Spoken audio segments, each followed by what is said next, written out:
It's soup season and I'm bringing you a super simple red lentil and spinach soup.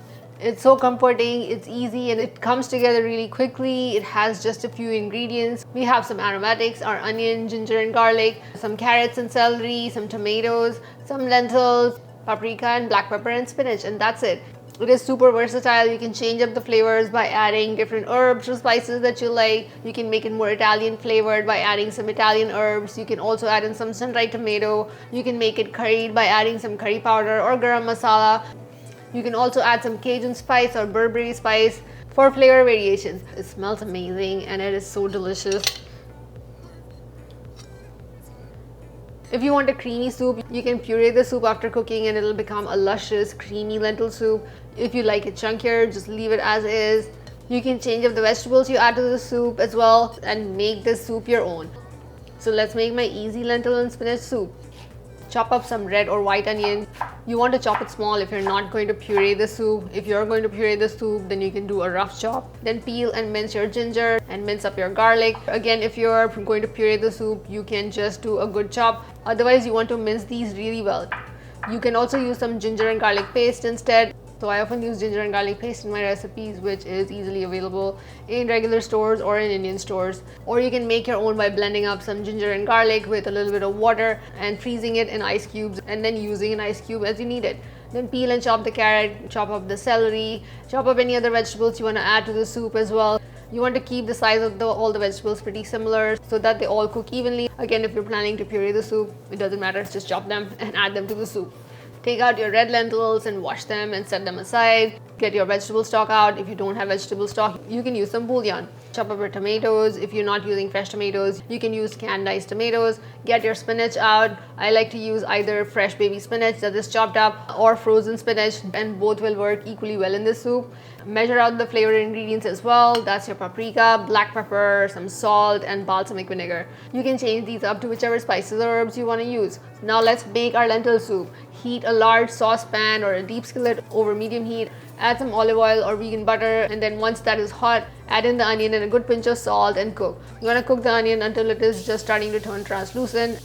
Add a splash of water after the 2 to 3 minute mark to help the onions cook evenly. Then add in the ginger and garlic and cook that for about half a minute. Then add in all of the vegetables, that's the carrots and celery, and another good pinch of salt, and mix in. Add a splash of water and then cover it and let it cook.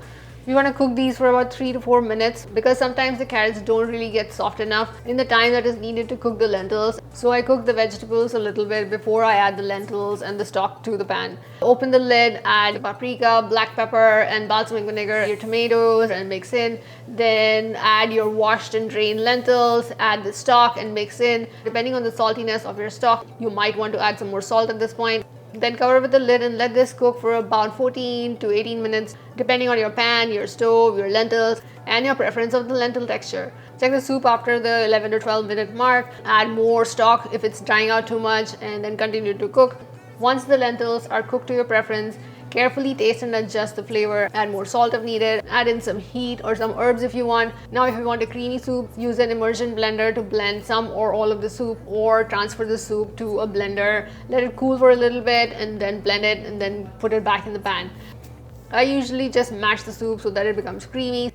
Some of the lentils will disintegrate, some of the vegetables will disintegrate, and it will become a nicely creamy soup which still has some texture, because sometimes the creamy texture can become a bit monotonous. I mean, at least for me. If you want it creamier, you can add in some non-dairy yogurt or non-dairy cream and mix in, and fold in the spinach at this point as well.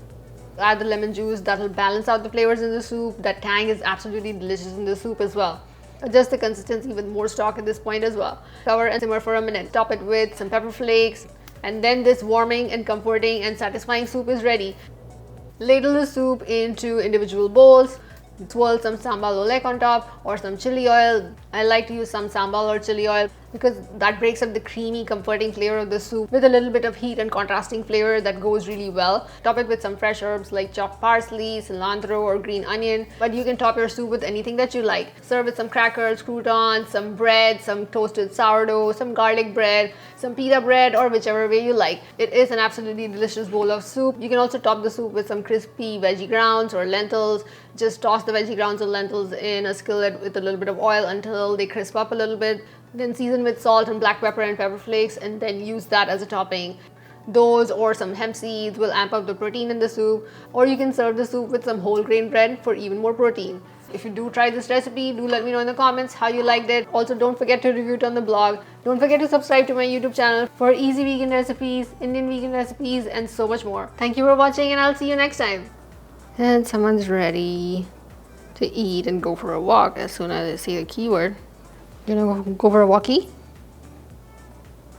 Oh, are we super sleepy still?